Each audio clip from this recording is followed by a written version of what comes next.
Samlang, Cotabato, na-recover ng mga otoridad sa bahay ng isang residente ang ilang gamit at diagram sa paggawa ng isang improvised explosive device na gaya ng ginamit sa pagpapasabog sa Davao City. May report si Chino Gaston. Nakuha mula sa bahay ng mag-amang Anwar at Guiamadel, Sandigan, ang iba't ibang bahagi ng IED o improvised explosive device na kahalintulad daw sa sumabog sa Davao City. May diagram pa kung paano igakabit ang isang 60mm mortar round sa cellphone na katulad ng sa bomba na ginamit sa Rojas Night Market Blast. Yung possible link dun sa kay Marwan o kaya dun sa suspect sa Davao incident, tinitingnan pa natin yan. Yan pa ang ating focus ng investigation natin.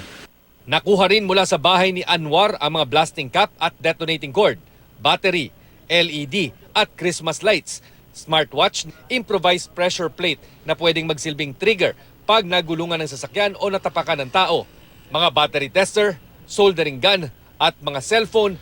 Pero ayon sa mga otoridad, mas lubos na nakababahala ang ilang sulat kamay na bomb manuals na nagdedetalye sa salitang Maguindanao at Arabic kung paano gumawa ng bomba. Maaring yung subject natin ay nakapag-aral ng terrorism or how to make a bomb sa ibang bansa. Posible rin yan na may ibang foreigner pa na nandito sa atin sa loob. Bagamat nakatakas ang mag-amang Sandigan, naaresto naman ang kanilang kasamahang nakuhanan siya ng isang fragmentation at isang incendiary grenade na pwede ring umanong gamitin sa paggawa ng bomba. Binimbintang lang. Wala akong dalang bagi. Naniniwala ang otoridad na aral din sa napatay na notorious Malaysian bomb maker na si Zulkifli Binhir o Marwan ang mga Sandigan, maging ang napakaraming pang ibang personalidad sa Central Mindanao. Para sa unang balita, Chino Gaston reporting.